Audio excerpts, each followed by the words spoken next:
Hi, my name is Jimmy Williams with NFL Draft Diamonds, and I have another diamond in the rough for you guys today. His name is Ryan Flournoy.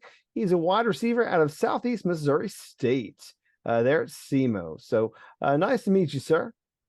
Yes, sir. Nice to meet you too. Thank you for having me. Sure, no problem, Ryan. I feel like you're one of these guys at wide receiver who is fixing to have an awesome season and really pole vault himself into the NFL here very soon with a great season. So, but before we get talking about you anymore, if you don't mind, set the stage. Just kind of tell me where you're from, and we'll go from there. I'm from Hazel Crest, Illinois, right outside Chicago, but I claim Chicago. I've been to a lot of colleges. I've been moved around a lot. But I went to high school, home with Flossmoor, where we went. My varsity season, we went 25-2, so made it to the playoffs both time, won conference. So it was a good high school run. Cool. Well, it's always nice to have a good high school run. I mean, don't always talk to guys who have that sort of greatness there at when they're very young. So how long have you been playing this game of football? I started when I was 5. Um, my dad loved telling this story. I was about 3 years old. He was a pee wee coach, and I always told him, "Can I play? Can I play?" At 3 years old, he said, "No, you gotta wait till you're 5." So on my 5th birthday, I woke him up, and I was like, "I'm 5 years old." And he signed me up. I'm 5 years old, Daddy. I'm here and I'm ready to play. That's got to be the cutest damn story ever. I love it. Ryan, so yeah, you've been playing forever. And again, you're one of the best wide receivers at the FCS level. Yes, I said that, one of the best wide receivers at the FCS level now. But a lot of things happen along the way, man. So let's get to talking about them. So, playing at you said Homeward Flossmoor High School there Yeah. in Illinois. You said you claim Chicago, so I'm gonna say you're a Chicago kid. Growing up there in Chicago, who are you a big fan of, man? I mean, were you a Bears fan? I mean, I kind of take that as maybe like the default, but you talk to me, Yeah. man. You tell me. I'm I'm a Chicago fan. I like the Blackhawks. I like the Bulls. Love the Sox, the Cubs, and the Bears. It's kind of hard because we haven't been to a championship in a while, but you know, stay loyal. Well, hey, it's good to have a loyal guy there. I think a lot of people when they think of Chicago, dude, let's be real, people think about basketball. Yeah. You a big basketball fan? Not as I'm a diehard football fan. I can't even lie. Hey, that's good. I mean, and like you said, I mean, it's all about like maybe the success hasn't been there in a while, but I think a lot of people like that's kind of like what they think of, when they Hmm. think of that area. But obviously a guy who decided to not pursue that game of basketball, but to pursue football. And dude, you have a heck of a journey, man. I mean, you had a few stops there before you got to SEMO. So let's talk about the first one. Coming out of high school, Central Missouri. Talk about it for a little bit. It was a good experience. I think it was a learning experience because first time away from home, 7 hours away. I did phenomenal my freshman year. I redshirted, of course, but I I worked my butt off every day, and I got Scout Player of the Year, and I started the next season.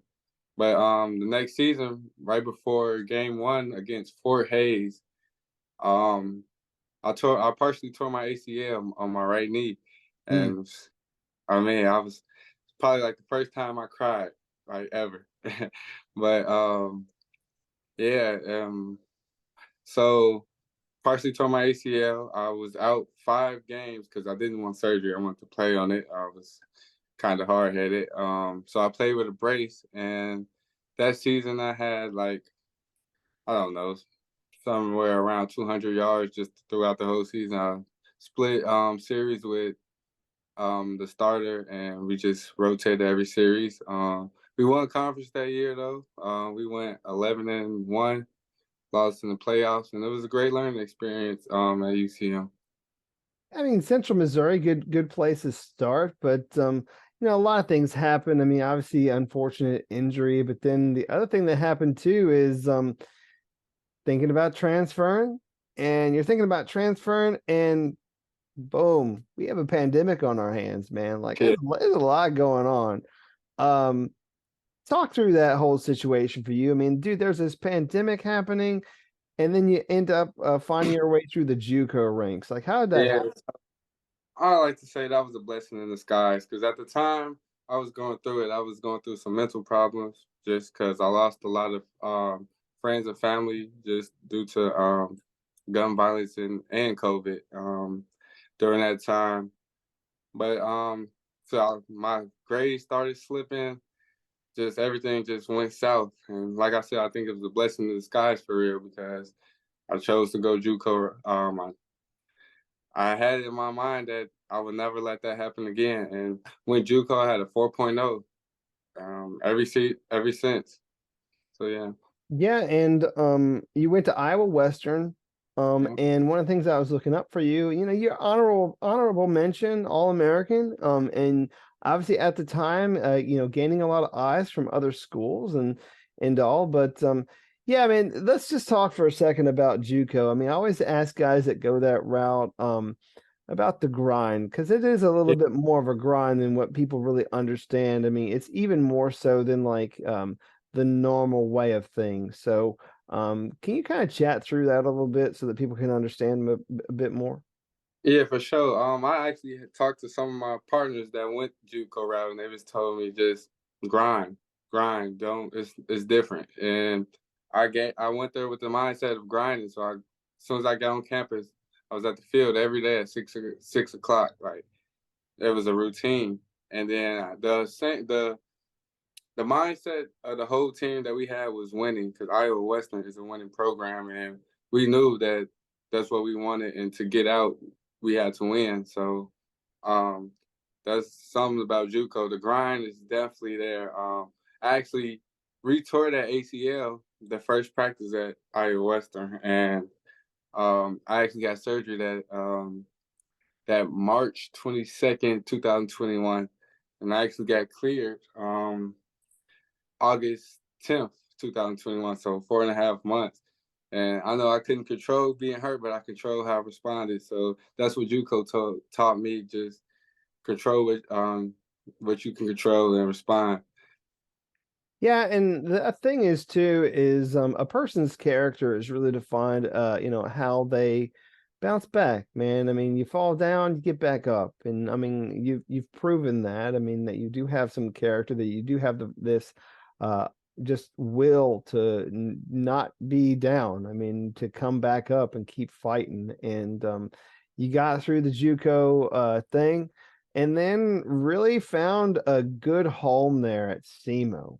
Talk about SEMO for people that don't, know the program. Just kind of talk about that and how you ended up there. SEMO wasn't my first choice, but it's definitely a blessing to be here. I don't regret any decision. SEMO is a program built on making better men, and Coach Took really hones in on that. He has leadership groups. He makes us read books and stuff like that. So it's really us being better men. And I can say that I've been a better man since I've been at SEMO, and he shaped me. And I want to say, and correct me if I'm wrong, you're one of the captains this season too, right? Yes, sir. Cool. How does that make you feel? Um, Definitely good, but I've always been the captain of my whole life. I've been a captain since I was 8 for real on my teams. It just comes natural. I always go in and work. I wouldn't tell you to do anything I wouldn't do. So I just really make me a great leader. I know what it takes to win. I want to win, and it really takes what it takes to win. So that's what makes me a good captain. Cool, cool. Ryan, you've been a part of a lot of offenses. Let's just be real. Can you give me a feel for your own experience level when you think about the things that you have gone through, at least offensive, scheme wise and such? Can you elaborate a little bit on all those? Yeah. So at Central Missouri, I was basically a deep threat. I was the X receiver. I was put on post and put on goals, which I really got down the field a lot. So I was able to work on like jump balls, and that's what made me, I wouldn't say a professional yet, but I'm great at jump balls and deep routes. Now Iowa Western, things switched. It was more based off like a slot, um, small guy type offense, and it showed me like different routes and how I could route run better, like digs and different types of curl routes. And I didn't never ran that at UTM, but I had to change and transition to that. And then at SEMO is all of the above. I'm in the backfield now. I get reverses, I get deep balls, I get short screens. So it's been, you know, adjustment and playing my role. So a guy that's kind of I don't know, gotten to the point now where you're comfortable with most of the route tree, right? What do you think is like I don't know, what's your bread and butter, man? What do you love to hear when you're in a huddle, man? What's that one route that you just love running for your QB? They have go deep, just throw it up, and I'm gonna go get it. They have a saying here like, just throw it up. My nickname here is Super. They're like Super down there somewhere, and I definitely, if the ball's in the air, it's not a 50-50, it's 100% my way. Yeah, I mean, we're looking at a guy here with some really good size. Let's be real. I mean, uh, 6'2" or so. I mean, how big are you? Let's just hear it from your mouth. They weighed me in at 197, 6'1" and 3/8. They had me So that. we're getting close. But Yeah. a pretty decent sized wide receiver with some speed. Let's like you said, I mean, you love running that go route, and somebody told me somewhere that you have like this, I don't know, like a crazy vertical, like a 40 something vertical. Is that accurate? I would jump to 41. Yeah. 41. All right. Well, I mean, certainly a guy who, whenever it's asked of him, maybe on his pro day, next season, really going to show out. So, Yeah. definitely sounds very exciting, man. It's very exciting, to have an athlete of your caliber, go out there and really showcase his ability. Let's talk a little bit more about SEMO. Uh, Last season you guys did a very good job. Let's just be real. Very well balanced offense there. As I was talking to Gino last week, you guys have established yourself as a very solid program, very solid offense. Got to the playoffs last season. What's it going to take for you guys to get there once again, man? What's it going to take for you guys to get there once again and make a push in that playoffs? Really just playing together. We have a lot of great talent on the field. Paxton DeLorean coming back at QB. Gino has phenomenal running back, and I don't know if like, yeah, just phenomenal to watch. We have Demorier Vick is a senior receiver that's playing right beside me. I love to play next to him. It's just like he's not open, I'm open. If I'm not open, he's open. It's just really us playing together, and really everybody on this team has the same mindset and know the mission. We want to win national, so that's what we know what it takes. Well, it certainly be exciting to see you guys get there. I mean, you're talking a little bit about your cohorts there, your teammates for SEMO. Any other shout outs you want to give, man? I mean, I know that there's a lot of great players there, but maybe give me one or two extra that you haven't talked about yet. Um, Zach, Maybe some unsung guys, not many people know. yeah, yeah, tremendous defensive backs. George Lewis, I love him. He's competitive. He want to go against me every day, and it's just like the competition is there. We have Lawrence Johnson, obviously at safety. We have linebacker Christian Furman that's ready to hit anybody. Bryce Norman, Ty Leonard, lockup defender. I'm excited for this season. We have great players. The attitude is there. The effort is there every day. So yeah. Um, I mean, again, a lot of great guys. And you guys have a lot. that I feel is going to happen for you this year. I mean, you're going to compete, maybe even win, your conference. I mean, could definitely see that as a strong possibility with a lot of guys coming back. It almost seems like a surefire thing, but I don't want to jinx you, so knock on wood there. But a lot of great guys coming back. Let's talk a little bit more here. You yourself last season had a pretty decent year. Didn't quite get to that 1,000-yard mark, but you were first team all conference. Do you have any personal goals going into this upcoming season? No, I think goals just set you short because I want to achieve everything. I want to achieve everything this season, just to records or anything. But I don't really set goals as much as I used to. Sure. I mean, team goals, right? Those are the ones that are the most important. Team most important ones. I mean, I was looking back at last season, and your best statistical game was against Eastern Kentucky, going over 250 yards receiving. It seemed like they probably targeted you a million times in that game because it was a bit of a shootout.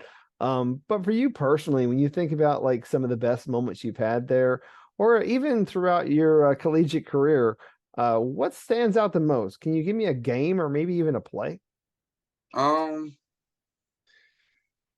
Really, I remember every single play that I was on the field, but really winning conference, actually going to the national championship at Iowa Western, even though we lost, it was still a great experience. And that was last time I got to play with my Reaver brothers, but it was still a great experience.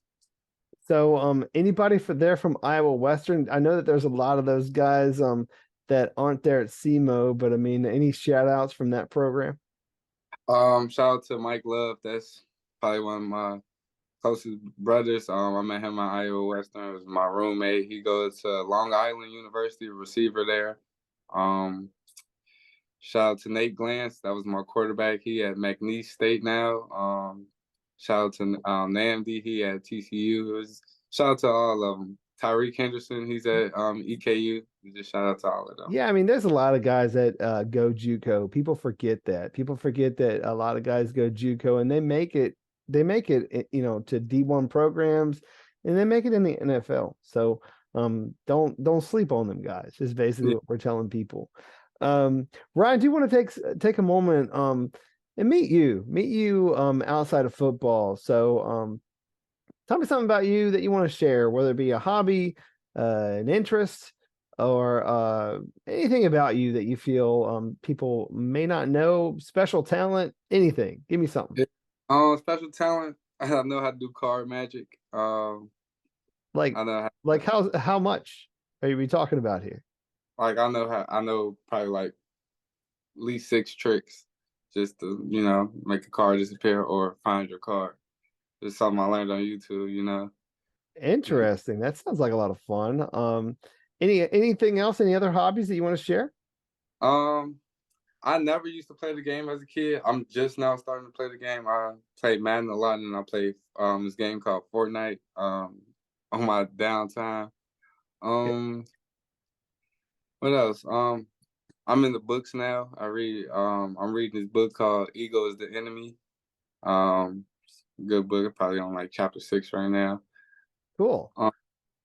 Um, yeah. Well, Ryan, have a few more questions for you. Hopefully, a short little question answer bit. So, let me throw a couple at you, and we'll see where we get. So, favorite movie? My favorite movie is probably Get Rich or Die Trying. It's starring 50 Cent. Cool. Is there a TV show that you recommend I binge watch? I'm binge watching The Walking Dead right now. I Walking Dead. recommend. Yeah. Cool. You have any pets? I'm gonna have 2 dogs. Well, they're my mama's dog, but I have 2 dogs. They're Shih Tzus. Named Daisy and Zoe. Nice. Favorite treat or snack? I love Skittles. Skittles, Yeah, like Marshawn Lynch. I Um, like the blue and the purple bag that you get at the gas station. all right, cool. Uh, are you Pepsi, Coke, or other when it comes to soda? I cut off soda probably like last year, but I used to be a heavy root beer and a Sprite drinker. Okay, well, good for you for cutting that out because Yeah. obviously it isn't all that healthy for you. Um, let's say here, is there anything else I could ask? Um, I think we're good, man. I mean, we've talked about a whole lot. If there was maybe, I'll give you this one. If there's a celebrity that you would love to get a chance to meet, whether that be, a sports figure, a music artist, or or a movie star, you have somebody who you would love to meet someday? I got a couple of them. I have just really Jerry Rice, LeBron James. I like to read Ray Lewis. Just really the greats for real. I just want to know what it takes to be in y'all shoes for real. I asked them that. Gotcha. I mean, obviously you mentioned the GOAT, Jerry Rice. He's the guy who plays your position. Mm. Who's the guy who plays your position right now in the league that you maybe watch or you're a big fan of? I'm a sponge. I watch everybody in the league. I watch Justin Jefferson. Obviously, he's probably one of the top. Stephon Diggs, Cooper Cup. I watch really everybody to see what I could take from their game. Cool. Well, I mean, obviously a lot of great guys that you can, take stuff from. So, and a guy like you who has developed into an all-around receiver, and a guy that's going to be a go-to target this season. Certainly going to have a season to watch this year. Um, Ryan, do you want to close up shop? It's been great. But I want to give you the last, chance really to talk to everybody else, talk to the scouts. Tell them why you need to be drafted. Tell them why they're sleeping on you. Give them your pitch as to what would make you a great addition to their football team. So go ahead and say that.